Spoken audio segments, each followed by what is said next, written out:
Grimsdon by Deborah Abella. Chapter 12. Sea Monsters and Astrolabes. What are you going to do with that?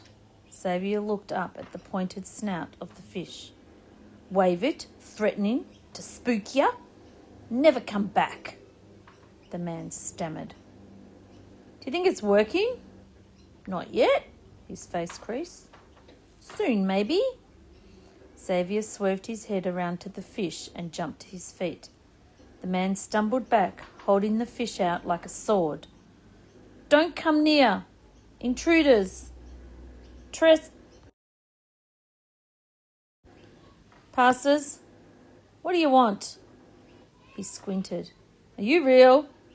He leapt forward and pinched Xavier's arm. Ouch! Xavier rubbed his sleeve. A little bruised, but yes, we're real. I'm Isabella and this is Xavier. We didn't know anyone was here. We needed to hide from the men who were after us. The man calmed a little. Men? He sniffed. Haven't seen any for a while, eh, Snowy? He turned to the bear again. Not lately. Thought they'd gave up. Thought everyone did. Alone. All alone. He again fell into incoherent mumbling. Isabella stepped closer. Who are you? I asked the questions. The man thrust the fish in her direction, but it slipped from his hands. Isabella ducked just in time. It slammed against the wall and slid to the floor. Oops! Sorry. Slippery. Tasty, but slippery. Apologies. He wrung his hands. Go on then, Xavier said. Ask your questions. He opened his mouth, then closed it. Got none.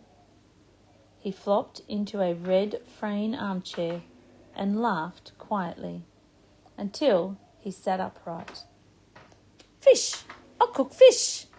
He raced over, picked up the flung fish and brushed it off. Tasty! You watch. Best ever. He tore clumps of pages out of the ripped book and twisted them into long strips. As Isabella went to stop him, but Xavier held her back. He wedged the strips between pieces of wood, and the fire was soon filling the stove. Laying the fish between two pieces of steel mesh, he tied the corners with wire and placed it in the flames. He sat in his lounge chair, a proud grin across his puzzled face. Tasty, you'll see. He tore some more pages and twisted them into strips. Isabella snatched her arm away from Xavier. You can't burn books. Can, the man replied. Just did. But it's not right. They're books. They burn well. No other use for them. You could read them, learn from them. The man burst into a throaty laugh that shook his body. Too late for that. Wrote lots of 'em. No good.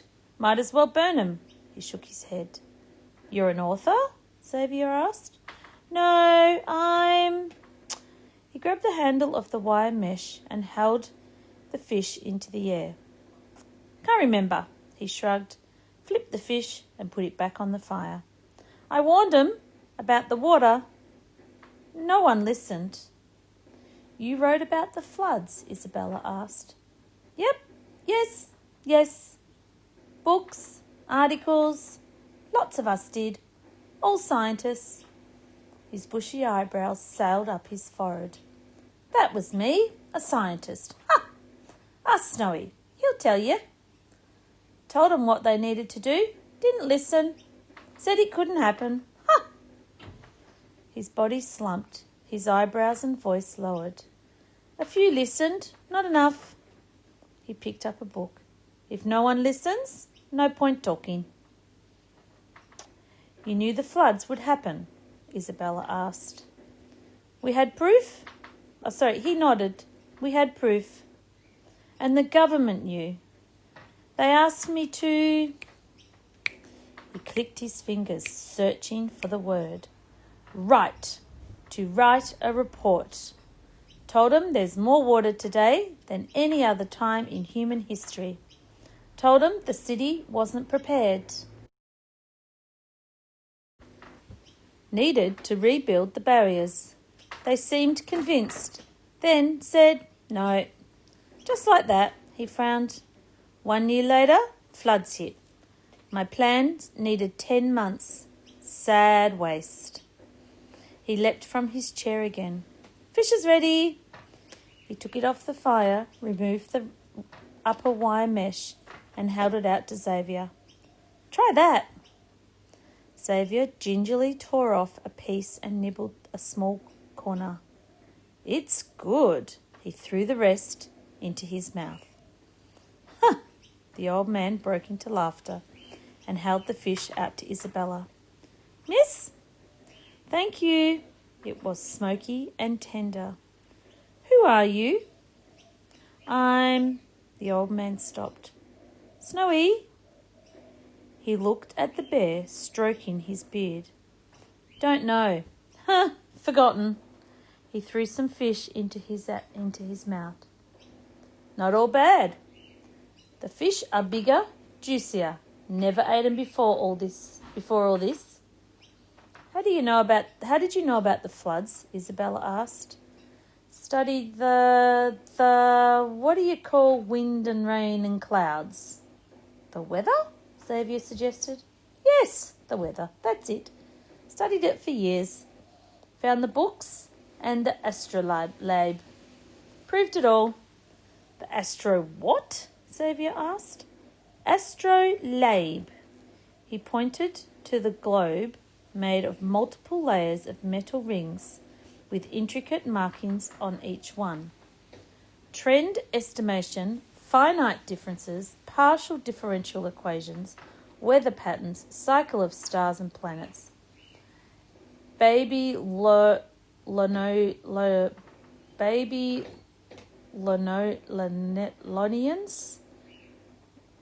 Aristotle.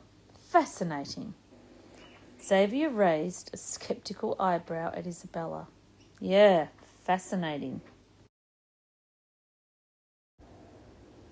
It's all written here.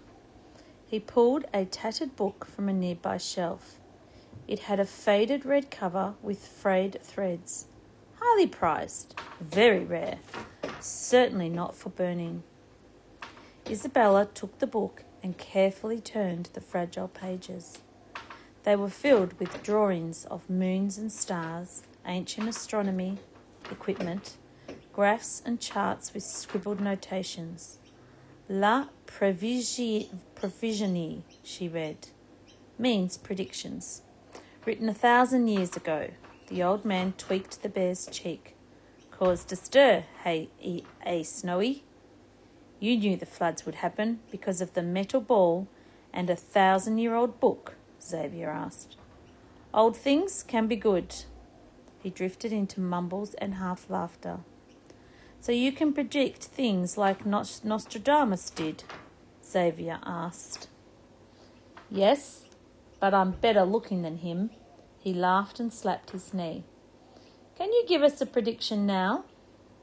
His head fell forward and he became serious. You'll laugh like they all did. We won't, Isabella said. We promise. The old man sighed.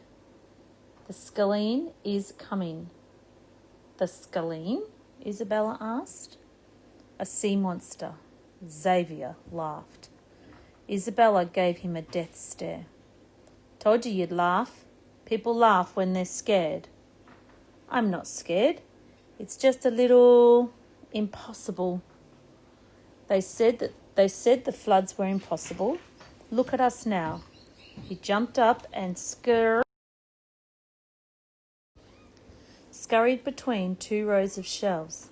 Many have seen them. Many believe. What's he doing? Xavier asked.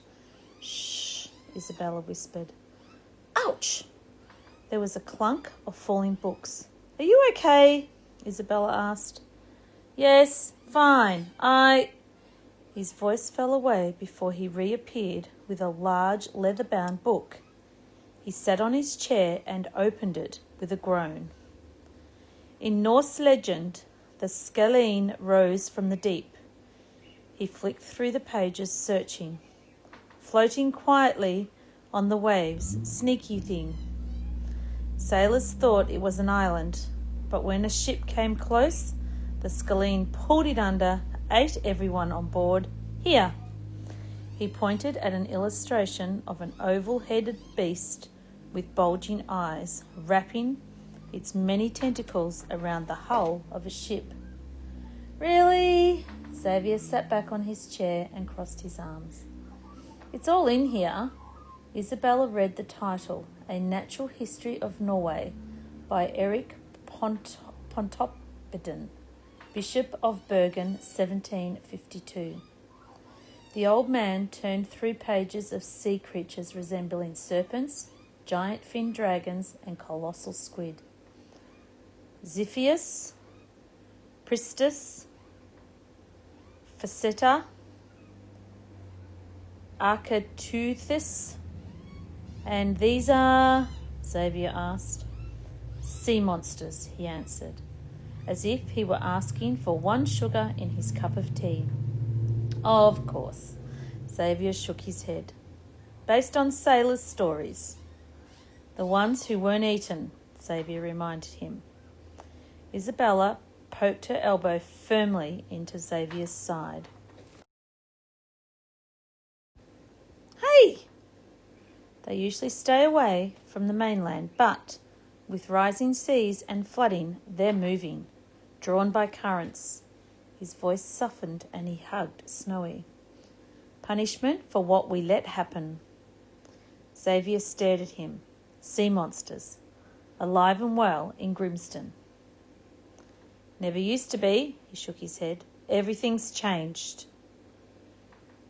You don't think you just need to get out more, take in some fresh air and get a bit of sun?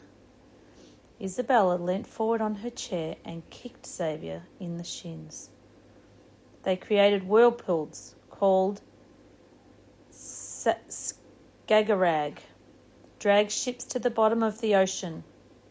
Isabella read from the book. Even the most experienced sailors feared the Skelene. Often, descriptions of the beast were sketchy, partly because of its size, but also because the sailors who had seen her were so traumatized by the experience that they often lost the power of speech or simply fell into a crazed delirium from which they never recovered. And you believe this because it's in a dusty old book? Xavier asked. And because of the fish. The fish told you? No, the old man laughed. Fish didn't tell me. I can't talk fish. That would be crazy. Xavier shook his head and looked at Isabella. Yeah, crazy. Last few months, fish have been leaving. Maybe they're off on their summer holiday, Xavier offered. The old man leant forward and whispered, They're scared. Xavier whispered back, Of what? The Skelene, of course. You're basing your theories on a bunch of fish who have the brains of the size of a pea. Fish have been around for 500 million years, humans much less. Look at the mess we've made. Why are you here? Isabella asked. Floods? I mean, why are you still here? Why didn't you get out on when the rescuers came? It's peaceful. No phones, no traffic or bad television. He turned away, picked up his bear, and shuffled to the window in his slippers. You can leave now. I'm sorry, I didn't mean to. Can we come back? Isabella asked. We have a friend who I know would love to meet you. Xavier shot her a wide-eyed look. The old man remained at the window, staring, not answering. He held Snowy to his cheek. They began to leave when Isabella snuck one last peek and noticed he held a photo in one hand. It was of a woman holding a small, laughing girl. Isabella took the apples from her pocket and held them out. "I'm sorry we broke into your home."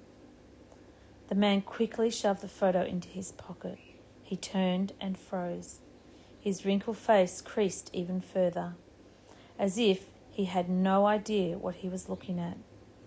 "Please take them." Isabella held the fruit out further. "My friend Griffin grows them."